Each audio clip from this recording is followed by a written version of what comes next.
Doo-doo-dee. It's Nandi! Hello friends, today we're going to be covering the newest guild boss to come to the game, the Avatar of Khaine.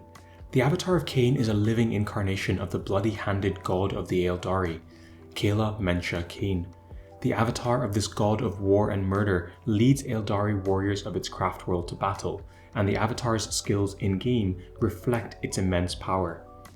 We're going to be going through everything in turn, covering both the Avatar of Khaine as well as the two prime side bosses, Eldryon and Aethana. It's a long video, so strap in and enjoy the timestamps in case you need to come back and re-reference anything. The Avatar of Khaine has three traits: Immune, which is a trait that all of the guild bosses have; Big Target, which, for the purposes of this fight, gives a small bonus of protection to the Eldari summons; and Daemon, which gives the Avatar of Khaine a 25% chance to block incoming damage. The Avatar of Khaine also has 6 abilities, split into 3 active and 3 passive abilities. The first 2 active abilities are essentially variations of one another. The Avatar wields a giant sword called the Wailing Doom, and it utilizes this sword either in a sweep or strike attack.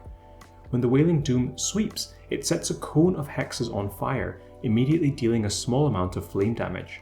On the next turn, any units that remain on these fire hexes take a large amount of melta damage. When the Wailing Doom strikes, a very similar thing happens, but instead of the targeted hexes being a cone, the Avatar strikes in a long line as shown in the gameplay footage. The concept is identical: flame damage initially, and then melta damage on the subsequent turn. The last active ability is called the Wrath of Khaine Unleashed. Here the Avatar goes into a sort of charging up mode before unleashing a large amount of fire damage to all enemies within 3 hexes. This supernova explosion pushes all of your units back 1 hex and also extinguishes the existing fire hexes that were previously set alight by his abilities. It is worth noting the small print on this text, namely if your character is on a healing hex, then they are unaffected by this ability.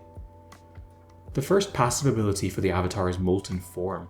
This causes the Avatar to take 66% less damage from flame, plasma, and melta attacks.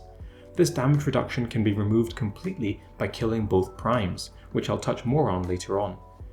As shown on screen, you can see the difference in mouse over damage by Shadowsun when the primes are left alive versus killed. The next passive is Blood Run's Anger Rises War Calls, where the Avatar of Khaine summons 2 Guardian Defenders at the end of every one of its turns. These defenders spawn in different corners of the map. The stats of these defenders can be reduced by killing the prime bosses. I haven't done a huge amount of testing for this, but it looks like in terms of spawn locations, the Guardians tend to spawn in the corners closer to your own units, rather than those corners at the other end of the battlefield, as shown in this gameplay clip here. The stats for the Guardians shown on screen are for Legendary 3 difficulty, with no primes defeated as of yet. I'll quickly point out that the Guardians have the Battle Fatigue trait, which means that if you kill one, there is a chance that adjacent Guardians simply flee the battlefield. The final passive ability is the Bloody Handed. This gives the Avatar's friendly Eldari unstoppable and bonus damage against targets standing on fire. This is particularly important as we look to synthesize all of these abilities into a single clip, and you'll see the effect that multiple flame hexes have on the battlefield. Before we go into a deeper team building analysis, I thought we should just have a look at how all of this plays together in gameplay footage. I've thrown together a mech team here and we're fighting against the boss at Legendary 3 difficulty after both primes are dead. You can see we start off against the Avatar of Khaine and 2 warlocks. As we move up the map, you can see that the Avatar comes down to meet us in an effort to envelop as many of our units in its sweep attack. There is a small amount of initial fire damage, bearing in mind that the showcased units here are at Diamond 3, and then at the end of its turn some Guardians spawn down at the bottom left.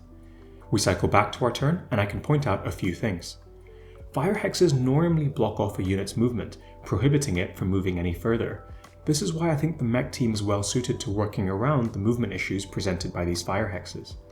Exeter Rowe has the Unstoppable trait, allowing him to ignore the movement impedance from the fire hexes. Both Actis and Aleph Null have the Flying trait, again allowing them to get around the fire hexes. Sho operates at range anyway and doesn't care too much about these hexes. Tangita ordinarily would be the one most impacted by the fire, but this battle showcases how hex effects override each other. This tall grass hex behind Tangita has been turned into a contamination hex by his summoned Skitarii warrior, allowing Tangita freedom of movement if he wishes, but also turning the hex into a safe one for the purposes of avoiding melta damage on the next turn. The mechs do what they do and continue to summon lots of minions to abuse Exeter Row's powerful abilities. On turn 2 here, there is a melta damage applied to the units that remained in the initial fire cone. The Avatar now uses its strike attack, laying down a new column of flame in front of it. Note that the first cone of flame remains on the battlefield, really cluttering it up and potentially hamstringing a team that doesn't have the same movement flexibility that our mech team has. Guardians again are summoned down on the bottom left. On turn 3 here, my previous gameplay experience suggested that the Avatar would usually use its third active ability, the Wrath of Khaine Unleashed, to sort of supernova the battlefield and clear up the fire hexes.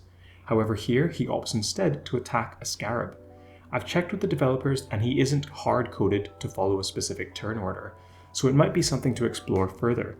Possibly the positioning or number of summons on the battlefield means that he can't get through and move enough to do his supernova attack. I'm not entirely sure, but it's worked to my benefit here. The rest of the battle plays out in a fairly similar pattern to the first few turns. I'll speed it up so that you can have a look at some of the damage numbers. We end up hitting just shy of 500,000 damage with the mech team here, and I quite like them generally as a team option against this boss. I'll run through another team composition with you, this time with the Psyker team. The premise here is to use the Neurothrope to stack up lots of Neuroparasite counters and deal lots of damage in the later turns of the game. The synergy with Yazagor means that the Neuroparasite can get 2 hits or 2 instances of psychic damage and effectively double its damage output for the rest of the battle. The nice thing about this map as well is that there are a few high ground hexes for you to take advantage of for that extra 50% damage. It gets even better than that. Ahriman's passive will give the Neurothrope another 50% damage boost, although this is capped at around 5,000 damage. Then we add Roswitha to the mix too. We can remind ourselves that the Avatar has the Daemon trait, so Roswitha's active ability increases the damage dealt to it by a further 20%. You spend the first few turns of the battle building Neuroparasite stacks before gaining the high ground and unleashing your damage with the Neuroparasite. In this clip, you'll see the behaviour I talked about with the Avatar using Wrath of Khaine on turn 3. Lots of multipliers here really allow for this composition to shine. I'm not in any way playing this optimally, and in fact my Neurothrope ends up on a hex with barbed wire, so it ends up dying a turn early. However, the principles are clear to see. This is another team that will do well against the Avatar boss. Turn order is fairly clear: sweep, then strike, then wrath, with some AI nuances as shown in my mech clip. However, it is worth noting that if you decide to hold your units all the way at the backfield like I have done here, then the Avatar will instead open with a strike attack straight away. Okay, now that I've shown you some teams that work, I'll address the obvious question: what about the multi-hit team? Conceptually, this was a team previously built around Eldryon's Doom passive buff. The idea was to give multiple hitters lots of damage boosts and then overpower the enemy armor for lots of damage. Due to the nature of the Avatar being an Eldari boss, we cannot use traditional raid mainstays like Eldryon, Aethana and Morgan Ra. Well, who does that leave us with? From a damage buffer point of view, you have pretty limited options. Darkstrider, Calgar and Shadowsun are the only semi-realistic options, and I don't like any of them for various reasons. Darkstrider and Calgar suffer from requiring to be in very close range, and the flame hexes that you've already seen really restrict movement significantly. Shadowsun has a very small group of characters that she can buff well, and is probably the best of a bad bunch for this boss. You could maybe engineer something with Sho, Revas and Shadowsun as a core team composition, but the problem is there aren't many other good ranged multi-hitters in the game at the moment. I'm happy to eat my words if someone proves me wrong, but I do not think that the traditional multi-hit core teams will work well here. Let's touch quickly on both of the prime bosses. First up we have Aethana. Aethana has the deep strike and flying traits that her in-game character has, along with the immune trait that is given to the bosses and boss primes. Her active and passive abilities again mirror the game. She also has the addition of a new ability called the Wild Host. This reduces all incoming damage by 66%, but causes her to lose a static amount of health each time she is attacked. After being attacked, the hexes become marked and take damage after a turn's delay. On screen are the benefits of killing Aethana in terms of weakening the Avatar of Khaine boss. Essentially, you weaken the summoned guardians, reduce the amount of guardians that start the battle, and also reduce the Avatar's attack damage. I've taken the mech comp in here for some more fun, just to see how multiple attacks play out with Aethana's new ability, Wild Host. You'll see how after taking a bunch of damage, she marks the hexes in this blue glow. On the next turn, units on those hexes take damage. Additionally, you'll note the pop-ups of 4,671 damage, showing here the extra bonus damage triggers whenever she is attacked. I've cut the footage short here in the interest of time, but it looks like I end up doing about 500,000 damage here, so about 2/3 of the Prime's HP with a max diamond team. The nice thing about this Prime mechanic is that actually the majority of the damage comes from simply attacking Aethana, so you don't really need really strong or diamond characters. Eldryon is up next. Again, we add the immune trait to his normal kit. Phantasm is the special extra ability that he gains as a result of being a boss Prime. Here, Eldryon takes 66% less damage if there is a phantasm on the battlefield. Stepping onto a phantasm destroys it and triggers bonus static damage.